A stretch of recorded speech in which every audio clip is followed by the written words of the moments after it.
Assalamualaikum warahmatullahi wabarakatuh. Perkenalkan, nama saya Hafiz Ansari dari SDN Bunipah 2, Kabupaten Banjar, calon guru penggerak Angkatan 9, Kalimantan Selatan. Izinkan saya memaparkan aksi nyata modul 1.4 tentang budaya positif. Salam guru penggerak, tergerak, bergerak, menggerakkan. Guru bergerak Indonesia maju. Pada kesempatan kali ini saya akan memaparkan kepada seluruh dewan guru tentang diseminasi budaya positif di SDN Bunipah 2. Selamat menyaksikan. Oke, assalamualaikum warahmatullahi wabarakatuh. Waalaikumsalam warahmatullahi wabarakatuh. Selamat siang semuanya. Terima kasih kepada Bapak Kepala, Pak HSPD telah memberikan tempat dan waktunya untuk turun di sini untuk memberikan tentang diseminasi budaya positif. Ya, terima kasih kepada rekan-rekan gurunya yang sudah berhadir di acara ini. Semoga nanti kita bisa belajar bersama-sama untuk mengenal sih apa yang namanya yang dimaksud dengan budaya positif.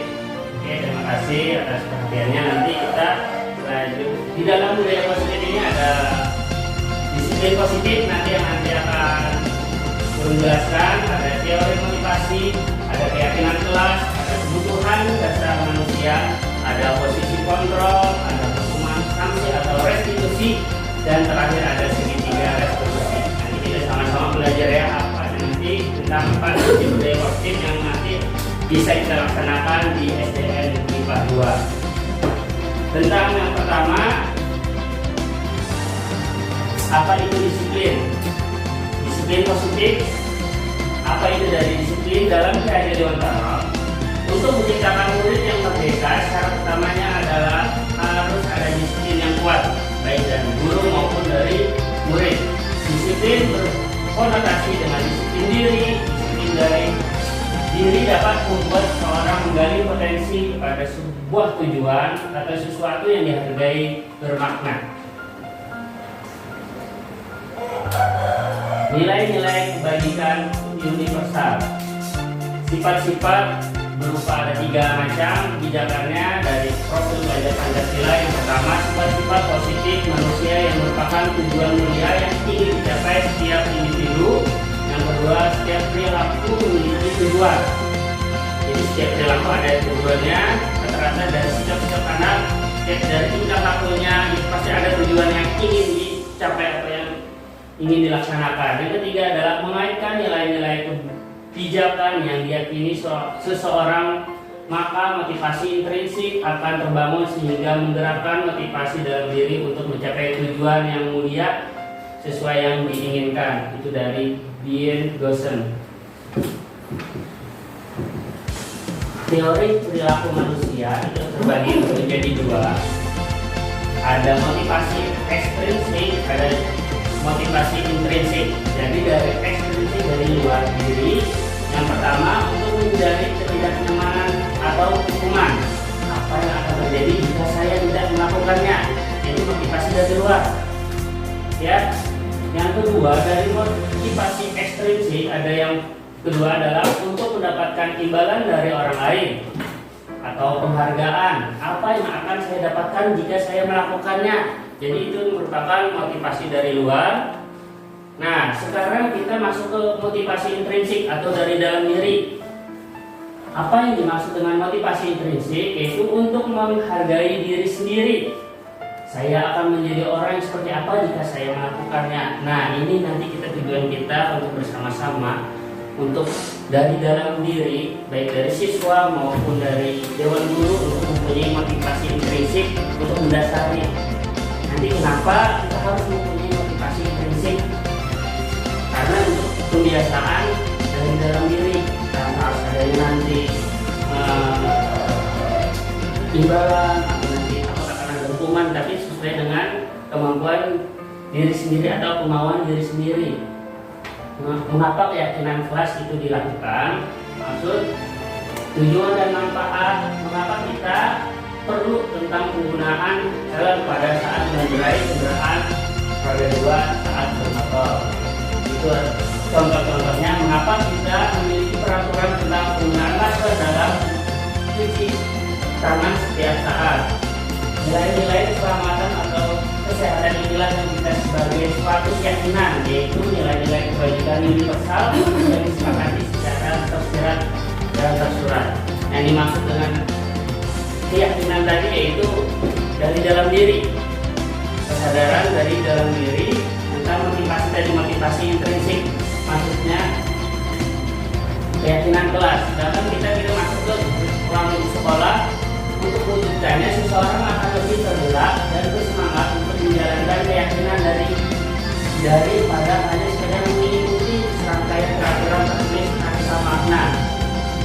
Jadi kita gali, kalau untuk di peraturan kelas biasanya kita kembalikan kepada murid apa sih keyakinan yang nanti berharga di dalam kelas. Misalkan disiplin, maknanya misalkan membuang sampah pada tempatnya, berarti itu kebersihan. Jadi dia ingin bersih. Jadi itu keyakinan kelasnya yaitu kebersihan. Ya, contoh-contohnya misalkan datang tepat waktu berarti disiplin. Keyakinan kelasnya bersifat universal. Ini contohnya disiplin berarti makna keyakinan kelasnya itu disiplin. Nanti kita jabarkan nanti di pembelajaran lanjutnya. Prosedur pembentukan keyakinan kelas. Yang pertama, curah pendapat bersama anggota kelas. Kedua, mencatat masukan yang didapat. Yang ketiga, mengubah kalimat negatif menjadi kalimat positif. Misalkan kata-kata yang negatif tadi jangan. Jadi jangan membuang sampah pada tempatnya. Jadi kita ubah menjadi letakkanlah sampah di bak sampah atau di tempatnya, seperti itu ya. Jadi jangan ada kata tidak ataupun jangan, mengubah dari kalimat negatif menjadi kalimat positif. Yang keempat adalah meninjau kembali apakah itu dapat dilaksanakan atau tidak. Ya, misalkan buang sampah atau datang tepat waktu dapat dilaksanakan atau tidak, nanti kita akan kembali ke keadaan peserta didiknya mampu atau tidak. Jadi itu nanti kita kerjasama lagi ya. Yang kelima, meminta warga kelas untuk mendatangani, menandatangani ya, misalkan biar nanti benar-benar valid itu dari mereka sendiri dan mereka pasti akan malu apabila itu melanggar dari keyakinan kelas yang mereka inginkan. Kita kembalikan lagi kepada siswanya apa sih peraturan-peraturan kelas yang mereka inginkan, nanti kita jabarkan, kita sepakati bersama, ditandatangani oleh siswa-siswa tersebut. Dan yang keenam, ditempel di dinding agar dapat dilihat bersama-sama ya peraturan atau keyakinan kelas yang mereka inginkan. Bisa kita tempel di dinding, misalkan buang sampah pada tempatnya, tadi tempatkanlah sampah pada tempatnya, belajar dengan sungguh-sungguh, itu contoh-contohnya. Datang tepat waktu, berkata sopan, itu contoh-contohnya. Sikap sopan santun, atau yang terakhir apabila ada masalah harus lapor pada guru. Misalnya itu keyakinan kelas yang nanti kita sepakati atau kita tuntut agar siswa dapat melaksanakannya. Nah, ini daftar nilai-nilai kebajikan yang akan disepakati. Ini contoh-contohnya ada misalkan keadilan, bersikap adil. Jadi tidak berpihak kepada murid satu atau murid yang lain, misalnya perempuan mungkin aku beda namanya. Tapi kita bersikap adil. Yang kedua, keselamatan. Apa yang dimaksud keselamatan? Misalkan tidak boleh berkelahi, berarti itu masuk ke kebajikan, ke keselamatan ya. Misal kedua, bertanggung jawab. Misalnya mengerjakan PR, dikasih PR, dikerjakan atau tidak. Misalkan kalau mengerjakan berarti tanggung jawabnya bagus terhadap tugas-tugas yang dilaksanakan, membersihkan tiket, melaksanakan tugas-tugasnya yang baik, berarti itu masuk ke tanggung jawab. Yang keempat adalah nilai kejujuran. Jadi jujur berkata, misalkan jujur terhadap misalkan tidak bisa atau bisa nanti dalam melaksanakan pembelajaran. Yang keempat adalah kasih syukur. Misalkan dari diawali dengan berdoa, diakhiri dengan berdoa ya dalam setiap pembelajaran.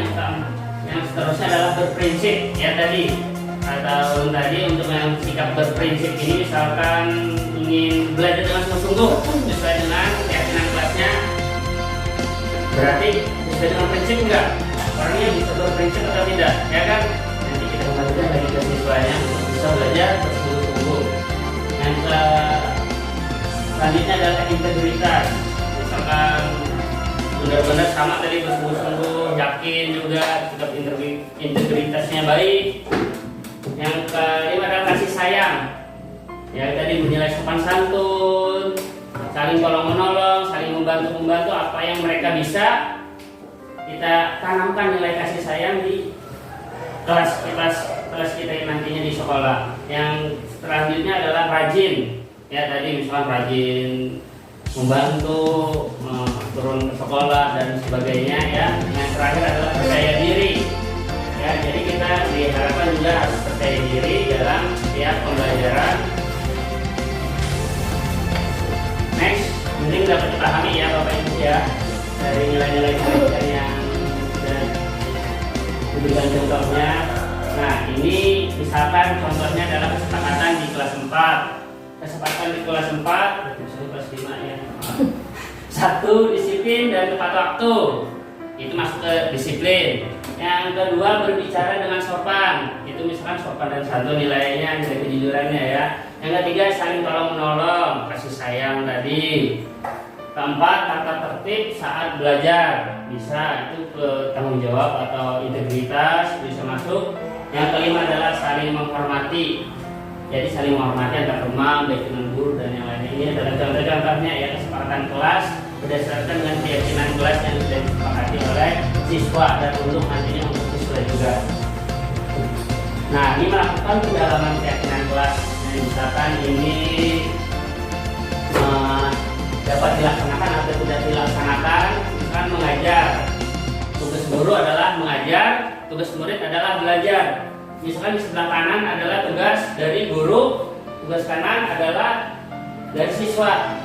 Tugas gurunya mengajar, tugas siswanya belajar. Jadi kita harus coba balik nih mengatur tugas-tugasnya. Jadi siswa itu tahu juga tugasnya masing-masing ini. Tugas guru seperti ini, tugas siswa seperti ini. Contoh lagi mendidik, tugas dari guru, tugas siswanya adalah mencoba, mengeksplor kemampuan diri. Tugas guru, contoh lagi ada memberi nilai. Tugas siswa bertanya jika tidak paham atau mengerjakan tugas-tugas yang diberikan. Nah, sekarang kembali lagi di slide yang bawah ada bukan tugas dari guru, bukan tugas dari siswa, bukan dari tugas dari guru. Misalkan menyakiti atau disakiti. Tugas siswanya menyakiti, yang bukan tugas siswanya adalah menyakiti atau disakiti juga, bukan sama-sama bukan tugas dari guru, bukan tugas dari siswa. Misalkan ada lagi contohnya memaksa kamu untuk belajar, itu bukan dari tugas guru memaksa. Yang kedua adalah dari tugas, bukannya tugas dari siswa mengeluh. Nah nanti itu jadi bukan dari tugas siswa adalah mengeluh. Jadi sedikit mengeluh itu bukan tugasnya. Jadi kita kasih paham juga. Oke, jadi dari sini kita kan ibaratnya itu untuk yang pembelajaran yang ini adalah kita harus bisa menggali potensi diri dari murid, berdasarkan karakteristik murid-murid. Nah, jadi sebelum itu kita harus menjadi guru yang bisa menjadi teladan bagi murid-muridnya agar nanti apa? Siswa itu senang terhadap kita. Jadi apa yang siswa sudah senang, siswa sudah cinta, jadi mudah untuk siswa itu melaksanakan apa yang kita inginkan. Ya, kita tanamkan dulu rasa cinta kita terhadap murid. Begitu juga nanti adab murid, kita jelaskan juga adab murid. Jadi bukan kita hanya aja. Ya, ini kadang untuk peraturan yang ini murid, tapi murid pada guru mereka dia nggak tahu. Nah, kita kasih paham dulu. Ini adab murid. Nanti kan di berdasarkan agama kan ada juga adab murid. Adab murid dikasih jelaskan, baru kita kepada murid. Ya, jadi sama-sama saling mengetahui tugas guru, tugas murid. Yang bukan dilakukan guru, yang dilakukan oleh murid. Oke ya. mungkin sudah dapat dipahami. Next kita lanjut 5 kebutuhan dasar manusia. Sebab ibaratnya itu kenapa sih tujuan manusia itu atau siswa melakukan sesuatu pasti yang pertama 20%-nya adalah bertahan hidup. Kenapa misalkan mencuri? Alasannya bertahan hidup. Ya. Dan yang lain contohnya seperti itu. Yang kedua, penugasan. Dikasih tugas, keyakinan kelasnya adalah kebutuhan dasarnya 20% penugasan. Ada 5 kebutuhan dasar. Yang ketiga adalah kasih sayang dan rasa diterima, karena ingin dikasih sayang dan ingin merasa diterima. Yang keempat adalah kebebasan, merasa ingin bebas, jadi ada tidak ingin diatur. Nanti kita kasih penjelasan lagi. Yang terakhir adalah kesenangan. Memang karena senang berarti mereka melakukan itu, ya karena ingin disenangi atau hobi mereka seperti itu. Jadi mereka di antara 5 ini pasti ada tujuannya, karena untuk bertahan hidup, penugasan, kasih sayangnya dan rasa diterima, kebebasan dan kesenangan. Nah, ini adalah contoh dari Dr. William Glasser. Misalkan tentang bertahan hidup atau survival. Yang pertama dari fisiologisnya. Yang kedua misalnya rumah atau makanan atau kesehatan. Ingin bertahan hidup karena apa? Rumahnya lah seperti ini, makanannya kalah seperti ini, rasa apa yang dimakan mereka, jadi ingin bertahan ya mereka, lalu juga melakukan sesuatu dengan tujuan bertahan hidup. Misalkan kesehatannya karena ini, jadi ada alasan-alasan tertentu dalam melakukan tindakan. Ini adalah contohnya. Yang kedua adalah ingin mendapatkan cinta dan kasih sayang. Dari yang pertama adalah psikologis atau dalam pemikiran. Yang kedua ingin diterima atau perhatian, ingin dapat perhatian. Jadi alasan tindakan seseorang itu ingin mendapat perhatian ya. Jadi kita kasih dulu nih orang ingin kembali perhatian, kita kasih perhatian siswa yang kurang perhatian atau sebagainya. Kita harus mengerti, kita harus bisa membaca siswa ya. Oh kenapa jadi dia melakukan ini, pasti ada alasannya. Tidak ada orang melakukan sesuatu tanpa alasan. Misalkan ada ingin mendapat cinta dan kasih, tadi kan yang kedua. Nah, next yang ketiga karena penugasan, melakukan sesuatu karena ada tugas yang diberikan atau yang diamanahkan. Yang pertama adalah kemampuan atas kemampuan diri, karena masalahnya atas kemampuan. Yang kedua adalah kekuatan memimpin. Yang ketiga ingin dihormati.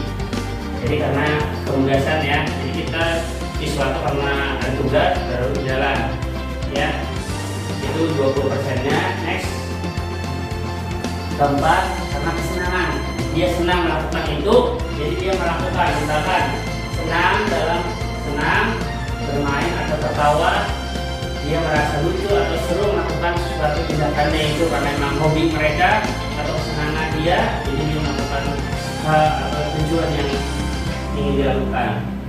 Yang terakhir adalah kebebasan atau freedom. Yang pertama bebas memilih, contoh-contohnya. Yang kedua ingin mencoba hal-hal yang baru. Ketiga adalah karena bosan. Jadi misalkan mahasiswa ini ada memakai baju olahraga dalam pembelajaran olahraga karena apa? Karena bosan pakai. Nah berarti kita harus memproteksi diri, kita menangkan juga hak-hak siswa, hak-hak guru. Dengan aturan-aturan yang berlaku berdasarkan keyakinan kesepakatan kelas yang kita laksanakan di awal pembelajaran. Jadi itu pentingnya kesepakatan kelas atau keyakinan kelas yang disepakati bersama.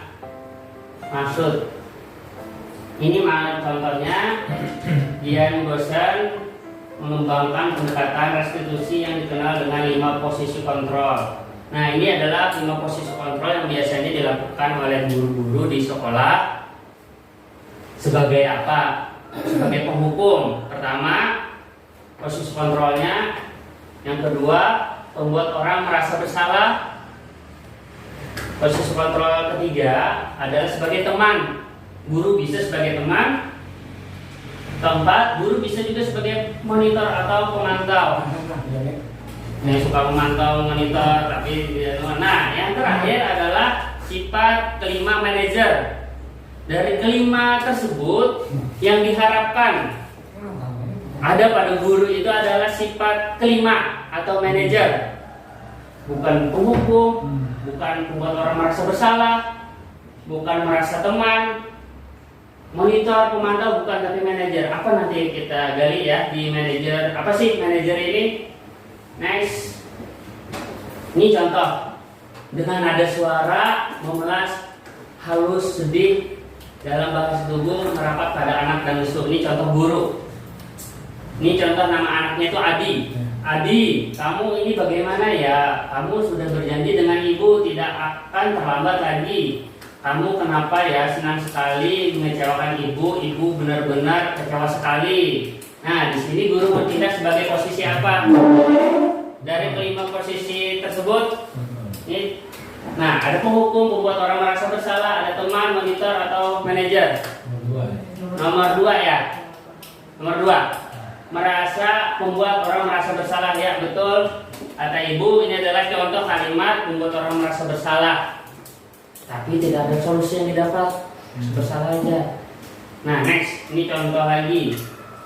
Dengan nada suara ramah, akrab, dan bercanda, bahasa tubuh merapat pada murid, mata dengan senyum jenaka. Adi, ayolah, bagaimana sih kamu? Kamu sudah janji ke bapak, bukan? Kenapa masih terlambat lagi? Dengan nada sambil tertawa ringan, santai. Ya sudah, tidak apa-apa, duduk dulu sana, nanti Pak Guru bantu kamu ini sambil senyum-senyum. Nah, guru bertindak sebagai posisi kontrol. Apa ini contohnya? Teman, ya betul Bapak, teman ini adalah contoh kontrol, posisi kontrol sebagai teman. Ya. Next, nah ini juga nada suara tinggi, menghardik, melotot, atau jari menunjuk-menunjuk. Set, kamu ini, sambil tunjuk-tunjuk. Nah, ini akibatnya, ini sebagai penghukum, posisi kontrolnya ya, otomatis penghukum. Ini akibatnya kemungkinan murid marah, mendendam, atau bersifat agresif, memberontak dia. Ya, itu kurang bagus, sangat tidak bagus malah. Nah, sekarang ada suara memelas, lalu sedih, bahasa tubuh lesu tadi. Itu akibatnya merasa bersalah ya. Ini membuat merasa bersalah murid, itu nanti akibatnya murid merasa bersalah, merasa gagal, tertekan, memendam emosi, bahkan menahan perasaannya, jadi nggak explore dia. Jadi tidak baik juga membuat merasa siswa itu selalu bersalah aja terus. Next, nih teman tadi. Nah, ada suara halus, ramah, akrab, bercanda dengan senyum jenaka. Akibatnya itu biasanya murid merasa senang dan akrab dengan guru. Negatif, murid akan bergantung pada guru, menghargai hanya satu guru. Nah, hargai itu aja karena apa? Ini merasa berteman dengan dia.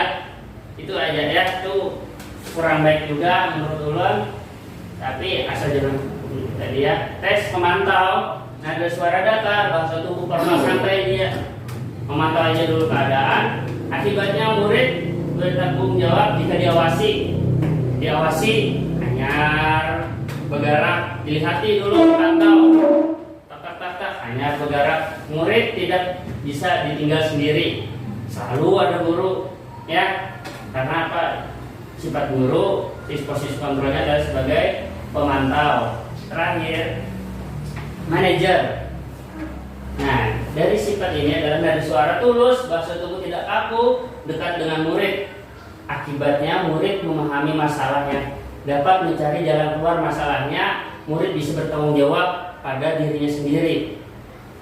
Nah, itu yang kita inginkan. Murid bisa bertanggung jawab atas dirinya sendiri dan bisa mencari masalah atas dirinya sendiri agar tidak balik untuk melakukan masalah itu sendiri. Contohnya, nah tadi ini langsung aja lu lupa mengasih untuk manajer tadi ya. Ini contohnya siswa dalam proses manajer ini ada 3 tahapan. Nanti ada next di slide berikutnya. Bagaimana sih cara manajer tersebut? Nih kita masuk dulu dari identitas berhasil atau identitas gagal, dari hukuman, sanksi atau restitusi yang dilakukan. Dari hukuman, apabila kita melakukan hukuman, itu murid akan membenci peraturan. ada peraturan dikunci lalu menghindar atau apa, misalkan mendorong atau menyalahkan diri. Biasanya hukuman itu dibuat oleh guru. Murid belajar menyembunyikan kesalahannya, takut karena dia sedikit dihukum. Yang kedua, identitas berhasil. Yang ingin kita dapatkan adalah sukses. Identitasnya itu berhasil dengan cara biasanya dengan kata disiplin. Kita tanamkan kesadaran diri siswa berdasarkan sanksi atau konsekuensi. Murid akan menghormati peraturan tersebut. Ya. Yang kedua adalah mendorong kepatuhan, dibuat oleh guru dan murid. Nah, ini yang pentingnya, dibuat guru dan murid. Murid belajar taat pada peraturan yang berlaku. Nah, restitusi, apa sih restitusi? Murid akan menghormati orang lain dan dirinya sendiri. Mendorong disiplin positif, dibuat oleh murid. Murid belajar memecahkan masalah yang mereka hadapi. Nah, ini adalah contoh-contoh atau hukuman atau sanksi. Dua perbedaan ya, kita sama-sama ya. Sama-sama kita jawab.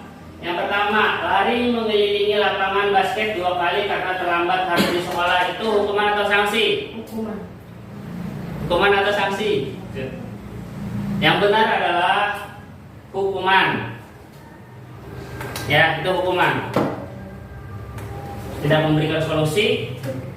Sedikit hukum. Oke, benar. Yang kedua, membersihkan coretan yang dibuat di meja tulis.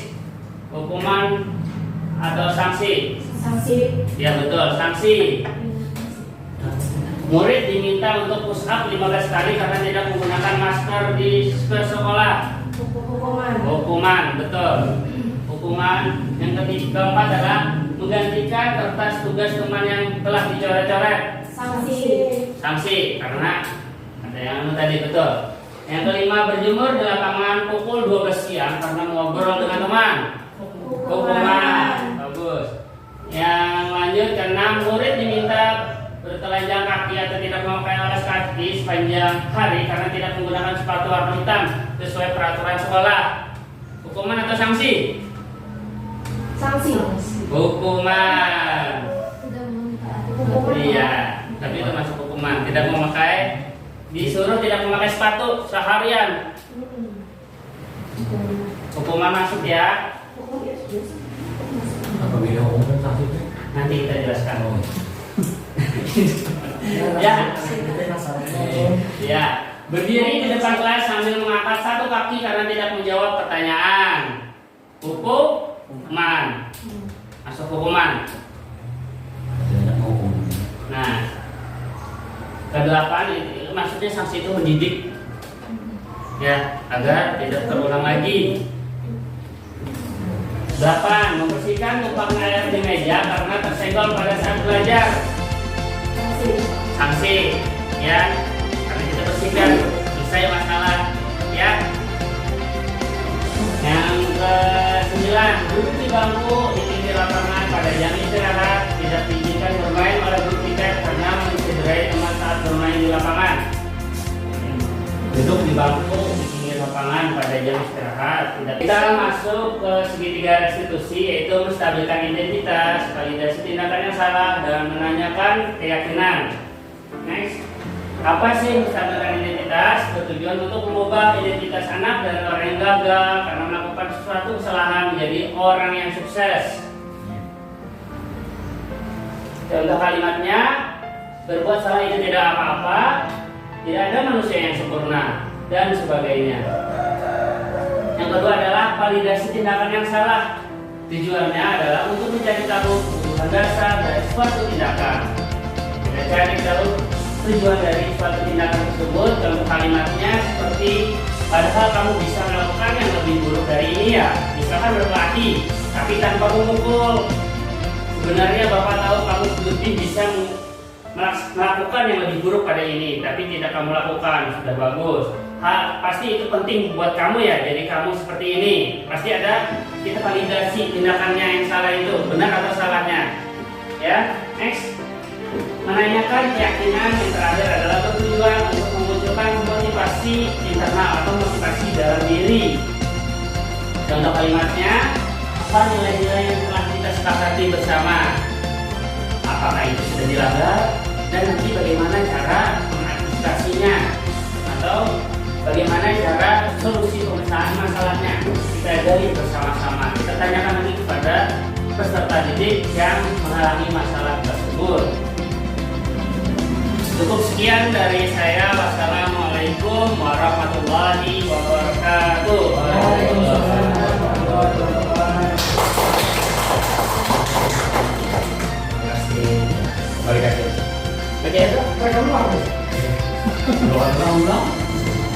Berikut ini adalah paparan saya kepada seluruh siswa tentang pelaksanaan keyakinan kelas berdasarkan kesepakatan bersama. Selamat menyaksikan. Assalamualaikum warahmatullahi wabarakatuh. Waalaikumsalam warahmatullahi wabarakatuh. SDN Unipa 2 beranak mulia, cerdas, dan kreatif. Oke, terima kasih atas perhatiannya. Pada kesempatan kali ini, Bapak ingin membuat suatu keyakinan kelas. Apa sih keyakinan kelas itu? Keyakinan kelas itu seperti peraturan yang disepakati oleh diri kalian sendiri yang ada di kelas ini untuk menciptakan budaya yang positif. Menciptakan budaya yang positif untuk terjadinya hal-hal yang baik nantinya untuk menunjang pembelajaran di sekolah atau di dalam kelas kita. Oke ya, jadi nanti kita aturkan di peraturan-peraturan kelas, nanti kita jabarkan ke keyakinan kelas. Nanti kita akan tanda tangani itu satu orang satu untuk memvalidasi. Oh ini olahan dari kalian ya, setuju? Oke, peraturan kelas itu seperti berkata-kata yang sopan dan santun. Ya, contohnya berkata sopan dan santun itu, berkata sopan dan santun itu terjadi di dalam kelas dan itu harus dilaksanakan. Contoh lagi seperti mengucapkan salam ketika masuk ke kelas, boleh. Seperti lagi berbaris dan berdoa sebelum masuk kelas. Berbaris dulu di luar kelas, kita siapkan, kita cek, baru masuk kelas. Itu contoh peraturan kelas. Itu contohnya, itu keyakinan kelasnya, itu disiplin. Kalau yang kebersihan itu bersih. Kalau berdoa itu mungkin berakhlak mulia atau beriman ya. Keyakinan kelasnya nanti kalian tulis satu orang satu, nanti kita tempel di dinding. Oke, contoh. Kalau mengerti, tolong Akbar, tolong sebutkan contoh peraturan kelas. Saling menjaga kebersihan di ruang kelas kita. Oke, betul. Saling menjaga kebersihan di ruang kelas kita itu dalam berarti keyakinannya itu adalah bersih. Setuju kalau bersih? Setuju. Nah, sekarang Musdalifah. Kalau Musdalifahnya itu peraturan kelasnya apa sih? Hadir tepat waktu di kelas. Oke, mantap. Hadir tepat waktu di kelas berarti itu dalam maksud keyakinannya yang disiplin. Setuju? Setuju. Oke, kalau setuju berarti mulai paham ini. Kalau sudah mulai paham, Bapak bagikan stiker atau tempelan, nanti ditulis satu orang satu, ditulis ya, satu peraturan satu. Nanti kita tanda tangani dan nanti kita tempel di ruang kelas, dan itu nanti harus dipraktekkan bersama-sama ya, dipraktekkan bersama-sama. Karena apa? Ini atas dasar keinginan kalian sendiri, bukan keinginan bapak atau apa. Pokoknya keinginan kalian sendiri untuk menjadi lebih baik. Ditulis apa? Yang tulisnya di sini ya. Tulisnya di sini. Coba. Nah, di sini. Oke, silakan ditulis peraturan-peraturan kelas yang kalian sepakati atau kalian inginkan. Tulis ya, jangan lupa nulis nama, setelah itu peraturan kelasnya.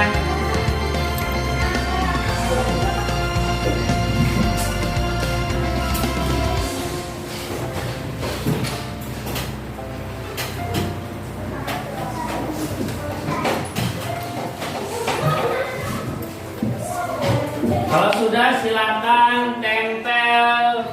Yang sudah silakan tempel di depan. Ya, silakan maju tempel di depannya. Silakan. Yang sudah silakan tempel. Ya, Bu Selika silakan tempel di sini. Satu ya. Bapak bantu, oke? Biar lebih rapi. Ini Musdalifah. Oke, sip. Next lagi yang belum. Silakan tempel. Oke. Dari Nur Laila. Langsung lagi boleh. Ya. Dari Radina, berkata-kata sopan dan santun di kelas. Betul. Oke, lagi silakan. Ditulis yang lain.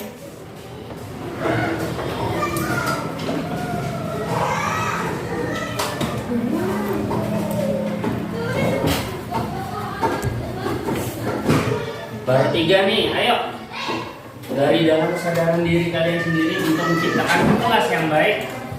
Sudah? Silakan. Tempel. Oke, yang keempat. Tempel bagus. Halwa, Hayati, sekarang Akbar. Akbar. Bagus.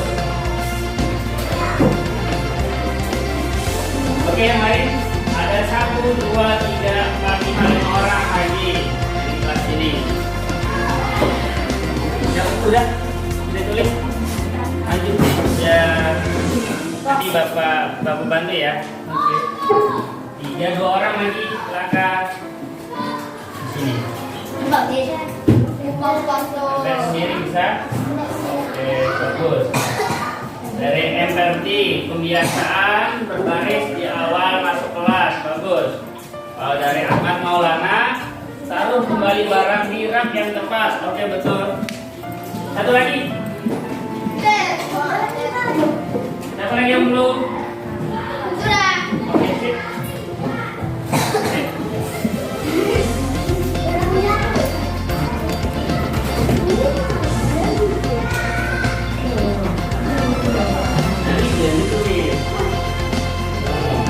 Oke, sudah nih ya, 10 orang ya. Oke, perhatian. Oke, perhatian ya. Sekarang sudah terkumpul peraturan-peraturan kelas yang kita sepakati bersama. Yang pertama Bapak bacakan dari Musdalifah. Bapak catat ya. Peraturannya adalah membuang sampah pada tempatnya. Setuju? Buang sampah kayak ini berarti kebersihan. Yang kedua dari Nur Laila. Marilah lakukan yang terbaik. Setuju? Oke, jawab. Marilah kita melakukan yang terbaik. Misalkan belajar, lakukan yang terbaik. Ya, harus tetap semangat lakukan yang terbaik. Oke. Yang ketiga adalah dari Radina, berkata-kata sopan dan santun di kelas. Berkata-kata sopan dan santun untuk di kelas. Setuju? Terus berarti sopan santun nilainya ini. Sopan santun. Setelah itu dari Halwa Hayati, berbicaralah kepada guru ketika terjadi masalah. Kalau terjadi masalah harus berbicara kepada guru. Misalkan ada yang mengganggu, harus bicarakan dulu kepada gurunya, jangan langsung balas. Setuju? Nah, jangan langsung dibalas, tapi bicarakan terlebih dulu kepada gurunya. Setuju? Laki-laki setuju? Oke, mantap. Berarti sikapnya adalah jujur. Sekarang dari Akbar, saling menjaga kebersihan di ruangan kelas kita. Setuju? Kebersihan sama ini. Bagus. Setelah itu dari siapa ini? Yang paling atas tadi, pembiasaan berdoa dan sesudah pembelajaran. Setuju? Pembiasaan berdoa sesudah dan sebelum pembelajaran. Dari siapa ini? Siapa namanya? April. Dari April. Betul, setuju. Pembiasaan berdoa berarti beriman dan berakhlak mulia. Sekarang dari MPRD, kebiasaan berbaris di awal masuk sekolah sudah kita laksanakan dan itu harus setuju? Setuju. Ya. Ya, Hamsi. Siap bro, baris. Dari MPRD, bagus. Berarti disiplin. Setelah itu dari Ahmad Maulana, mana Ahmad Maulana? Oke, Ahmad Maulana. Sekarang taruh kembali barang di rak yang tepat. Setuju? Setuju. Kalau tasnya berarti taruh di tempatnya masing-masing, jangan di tempat meja guru atau yang lain-lain. Misalkan buku pembelajaran, ditaruh lagi di tempat yang tepat. Setuju? Setuju. Oke, disiplin lagi ini. Sekarang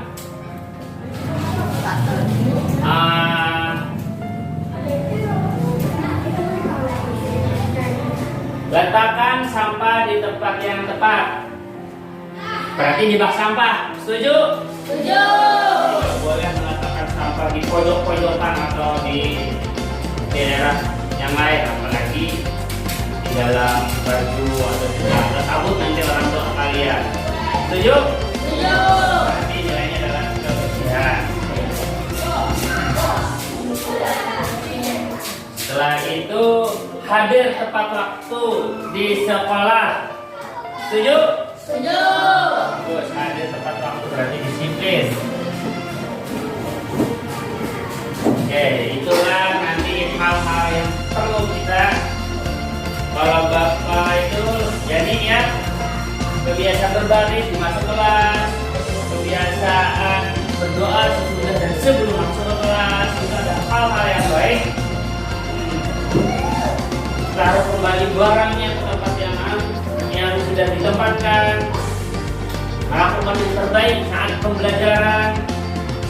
Itulah contoh yang nanti kita yakini dan nanti kita akan laksanakan di kelas.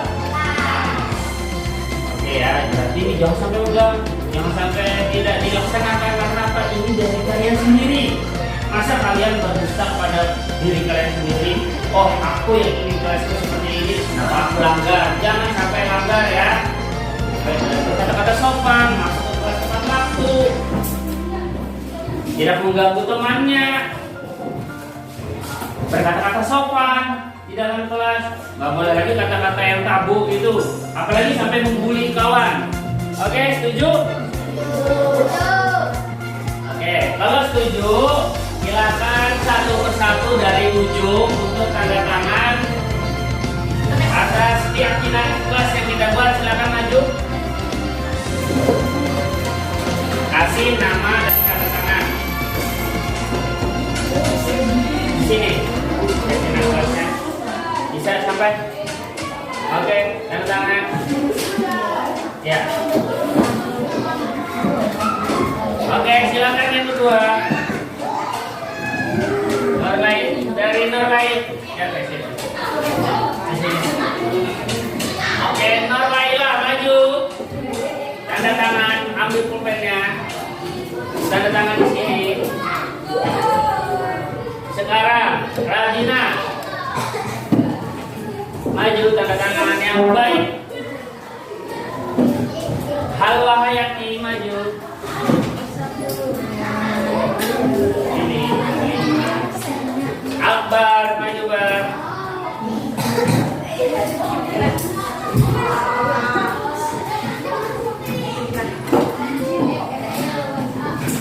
Enterdi silakan maju.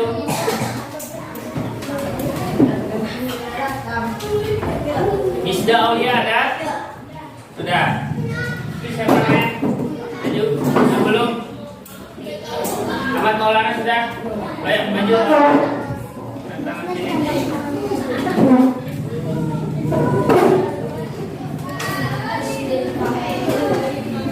Oke, terima kasih atas kerjasamanya. Semoga kita Muslimah sekarang maju. Yang belum? Oh ya, satu lagi ini belum tanda tangan. Apa itu udah keren? Udah. Oke, terima kasih atas kerjasamanya untuk kita bikin untuk keyakinan kelas yang kita sepakati, semoga nanti akan tercipta budaya-budaya positif di lingkungan kelas kita. Oke, kalau begitu kita sedikit sebentar. Tepuk semangat.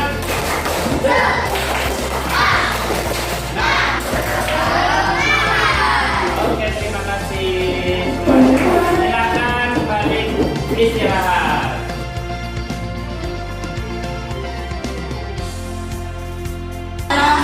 Warahmatullahi wabarakatuh. Kami dari kelas 5 SDN Kedua mengucapkan terima kasih kepada Bapak Aziz yang menjelaskan budaya sistem kita sehingga kami dapat memahami dan melaksanakan dengan baik. Terima kasih.